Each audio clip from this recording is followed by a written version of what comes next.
नमस्कार, the voice TV में आपका स्वागत है। देश और दुनिया की तमाम खबरों के साथ मैं ऋतु एक बार फिर से आप सभी के सामने पेश हो चुकी हूँ। तो चलिए खबरों का सिलसिला शुरू करते हैं। बात करेंगे पहली खबर की, जहां संयुक्त राज्य अमेरिका के राष्ट्रपति डोनाल्ड ट्रंप ने घोषणा की है कि ईरान और इजरायल पूर्ण और समग्र युद्ध विराम पर सहमत हो गए हैं, जो आने वाले कुछ घंटों में लागू हो जाएगा। ये घोषणा कल रात कतर में अमेरिकी एयरबेस पर ईरानी मिसाइल हमले के तुरंत बाद की गई। ट्रुथ सोशल पर दिए गए एक बयान में ट्रंप ने कहा कि युद्ध विराम तब शुरू होगा जब दोनों देश अपने अंतिम मिशन पूरे कर लेंगे। उन्होंने ये भी कहा कि युद्ध विराम को चरणों में लागू किया जाएगा।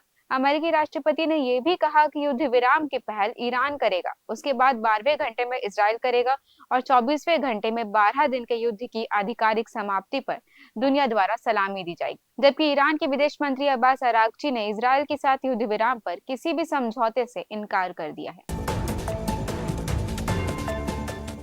बात करेंगे अगली खबर की, जहां ईरान ने कल रात कतर में अल उदीद एयरबेस पर बैलिस्टिक मिसाइल हमले किए, जो पश्चिम एशिया में सबसे बड़ा अमेरिकी सैन्य प्रतिष्ठान है, जिसे तेहरान ने हाल ही में अपने परमाणु प्रतिष्ठानों पर अमेरिकी बमबारी का बदला बताया। प्राथमिक लक्ष्य अल उदीद था, जो दोहा के दक्षिण पश्चिम में स्थित है, लेकिन रिपोर्ट्स ये भी संकेत देती है कि ईरान ने इराक में एन अल असद बेस को निशाना बनाया। ये हमला कतर द्वारा अपने हवाई क्षेत्रों को बंद करने और अमेरिकी दूतावास द्वारा अमेरिकी नागरिकों को शरण लेने के लिए निर्देश दिए जाने के कुछ घंटों बाद ही हुआ है। बढ़ेंगे अगली खबर की ओर, जहां कतर में अल उदीद अमेरिकी एयरबेस पर ईरान के हमले के बाद वैश्विक तेल की कीमतों में पिछले 5 सालों में सबसे तेज गिरावट दर्ज की गई। ईरान द्वारा ईरानी परमाणु सुविधाओं पर अमेरिकी हमलों के जवाब में जवाबी हमले शुरू करने के बाद तेल की कीमतों में 6% से अधिक की गिरावट आई, जो $5 प्रति बैरल तक गिर गई। सप्ताहांत में तनाव के कारण तेल बाजार में पहले उछाल आया, लेकिन बाद में इसमें तेजी से बिकवाली शुरू हो गई। कीमतों में गिरावट से बाजार को राहत मिली कि ईरानी जवाबी कार्रवाई की रणनीतिक आर्थिक लक्ष्यों के बजाय सैन्य लक्ष्यों पर केंद्रित थी।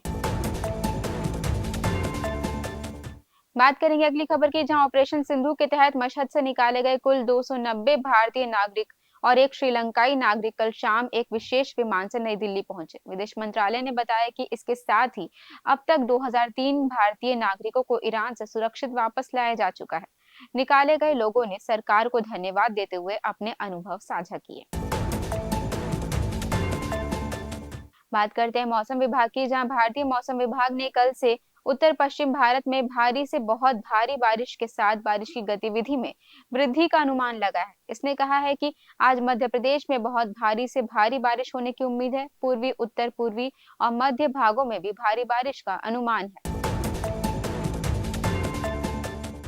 फिलहाल इस वीडियो में इतना ही। फिर मिलेंगे नए वीडियो में नए दैनिक समाचारों के साथ। तब तक के लिए मुझे दीजिए इजाजत। नमस्कार।